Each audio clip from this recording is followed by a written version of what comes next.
I imagine some cases you have pre-existing relationships with these people that you're bringing in, right? How delicate do you have to be in these situations? And obviously, it's a case by case basis too, but there's an element of respect and then a pre-existing relationship there. If the person's not getting what he or she's doing done, if they're not meeting expectations, how hard is it sometimes in that sense when you have to confront them essentially and say that the output's not there, we need more from you? How difficult can that Great be? question. Great. I love this question because this is this very sensitive topic.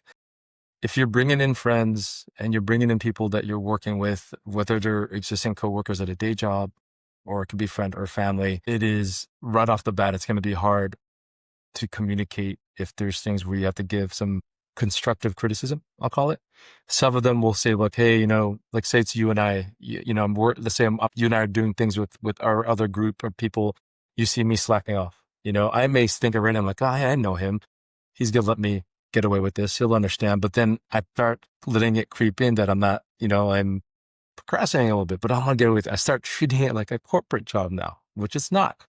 But then if I flip this and how I would handle this, if you're the one doing it, I'd say, hey, setting friendship, relationship aside, business, these are the things that need to be delivered. These are the things that the team's counting on. These are the things that our customers, potential customers, or what we have to do with our milestones are not getting delivered. Patterns is everything. People could look at the patterns. Hey, the last month, 2 months, you've been in and out. You've only joined meetings when you can and you'd have to leave. It's great. Communicate it, right? Communicating is one thing, but the other point is ask for help, right? You're not going to be frowned upon, right? But the other thing that really, that irks me with folks is if this is happening and say it's you, right? I don't have a problem being, very careful. I don't want to use the word political, but saying, if you were in my shoes, what would you say to me? Am I doing good enough? And then you'd ask me probably, or ask you like, hey, how can I help you? What do you need help with? Ask for it. Don't just disappear. A lot of people do that. A lot of people think it's corporate where you could just disappear, right? Where meaning you're not going to get in trouble because you're protected. You're not protected here. You're not protected if you're running your own business. I mean, I'll say it's you by yourself. Who's going to yell at you? Nobody. Who's going to give you criticism? But the question you asked is a very important one because people fear hurting people's feelings. And it's not hurting the feelings. The person that's, that might have been the one that might be doing something, say, I didn't know you had some stuff going on. You didn't communicate it to me. Don't be mad at me for coming back to you and saying, hey, what's going on? You haven't delivered this.